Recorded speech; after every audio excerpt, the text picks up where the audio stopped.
Zdravo, moje ime je Danijel i za ovu priliku sam pripremio simulaciju rada Sparkom maloprodajne aplikacije pod Windows okruženjem. Prilikom uključivanja aplikacije kao pozorni interfejs je interfejs za logovanje, gdje ćemo podignuti virtualnu tastaturu i sa šifrom 4 jedinice ući u maloprodajni interfejs, koji izgleda ovako. Prodaju možemo raditi na sljedeći način. Ako iz brzih tastera kliknemo na neki artikal, gdje ćemo u dnu ekrana dobiti iznos koji je za uplatu, gdje odabirom na neki od tipova plaćanja, recimo gotovina, i potvrdom na taster fiskalizuj, ovaj račun fiskalizujemo i dobijemo print. Podizanjem virtualne tastature u pretrazi artikla možemo prodavati tako što ćemo gađati određenu šifru ili određeni barkod, pa bi to izgledalo ovako. 5 komada nečega puta šifra tog artikla i potvrdimo. Gdje ćemo dobiti na računu količinu 5, cena 40 dinara i ukupan iznos 200 dinara. Ili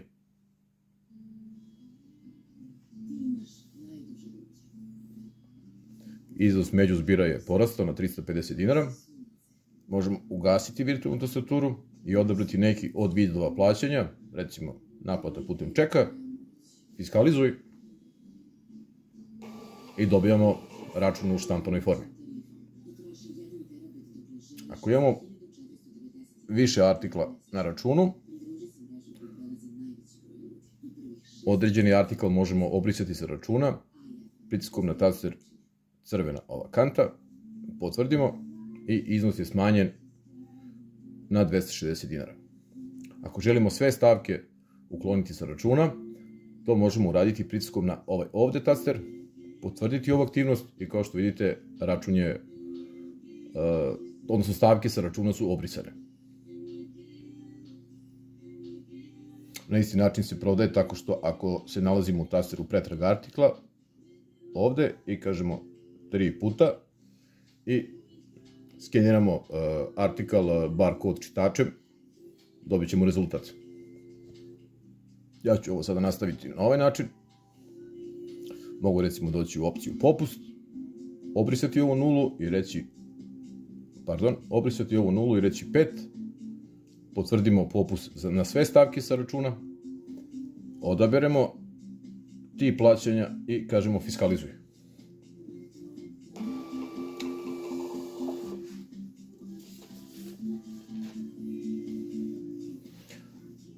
Kada odaberemo ovaj taster ovdje, u ovoj tabeli vidimo sve račune koje je ovaj softver izdao. Gdje u produžetku možemo dobiti kopiju tog računa, dakle pritiskom na ovaj taster ovdje i kažemo fiskalizuj.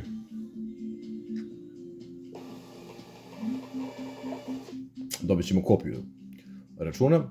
Ili ako također odaberemo ovaj taster ovdje i pritisnemo ovaj crveni taster, recimo odabrali smo račun koji se završava na referentni broj 4045, ovaj ovdje, odaberemo crveni taster, kao što vidite softver je pozvao taj račun, rekao nam koje su stavke bile na tom računu, kako je to bilo naplaćeno i gore je tip transakcije prebačen na refundaciju. Dakle, refundacija je refundiranje već naplaćenog računa koji je softver izgenerisao i poslao na sebe poreske uprave. Sada se od kasira očekuje da odaberemo za kog kupca mi to radimo. Recimo, u pitanju je krajnji kupac, tu unosi se JMBG kao domaće pravno lice, domaće fizičko lice, izvinjavam se, i idemo na ID kupca. ID u kupca je u stvari JMBG kupca. Dođemo ovdje.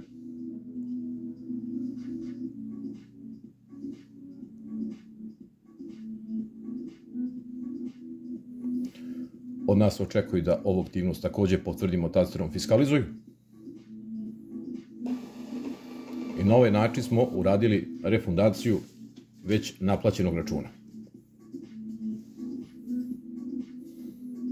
Ovaj ovde taster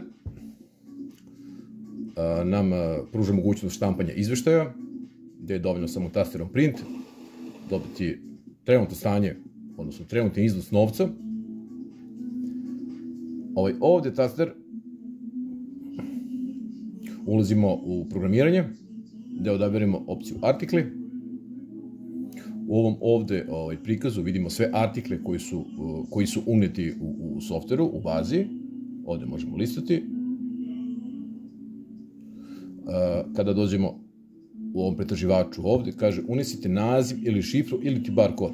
Znači, doći ću ovde, reći ću recimo šifra 3 i kažem pretraži, ugasim virtualnu tastaturu, pod šifrom 3 je pogača koja košta 70 dinara, taster oloka nam otvara taj artikal gde vidimo njegove podatke, naziv, šifru, dođemo do maloprodajne cene, podignemo virtualnu tastaturu, obrišemo staru cenu, unesemo novu cenu i kažemo sačuvaj i taj artikal je uspešno izmenjen.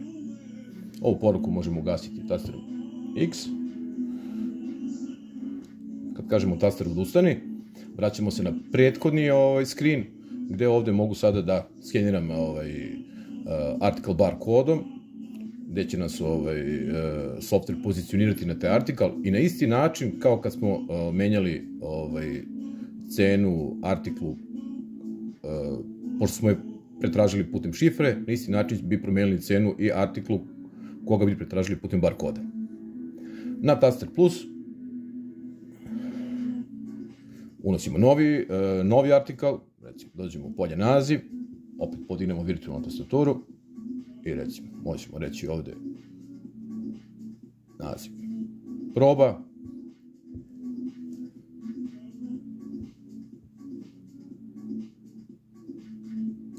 unesimo, recimo, ja ću uneti sada bar kod proizvoda Marlboro Touch, koji počinje sa 86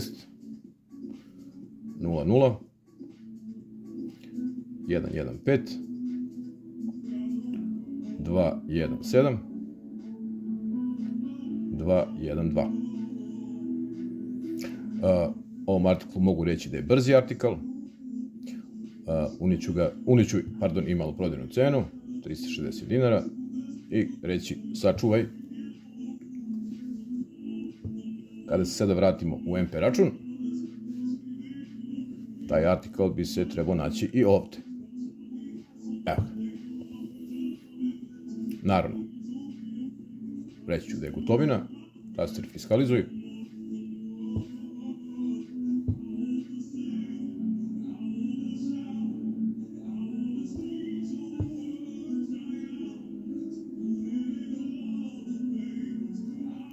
Recimo u ovom situaciji mi smo napravili grešku prilikom unosa poreske stope.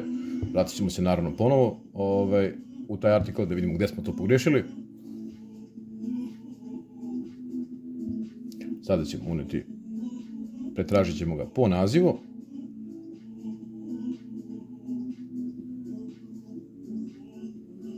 Idemo da izmenimo taj artikal.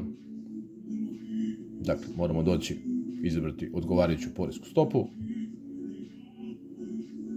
Ovo što ovde vidite su testne poreske stope, dakle testno okruženje, vi ćete ovde birati 20 ili 10%. Ja sam ispravio ovu grešku, rekao taster sačuvaj. Idemo u MP račun.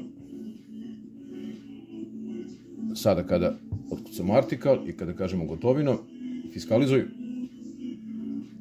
sada taj artikal mora ići na prodaju.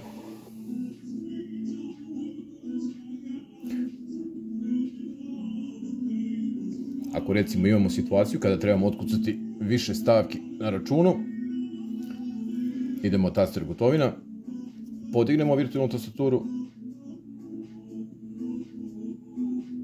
i recimo unesemo iznos 2000 dinara. Software nam pokazuje koliki je kusur od računa od 330 dinara, naravno i to potvrđujemo tasterom fiskalizuj i dobijemo račun. toliko od mene za ovu priliku sada. Ovo bi bila jedna osnovna, elementarna simulacija rada ovog softvera. Hvala vam na pažnji.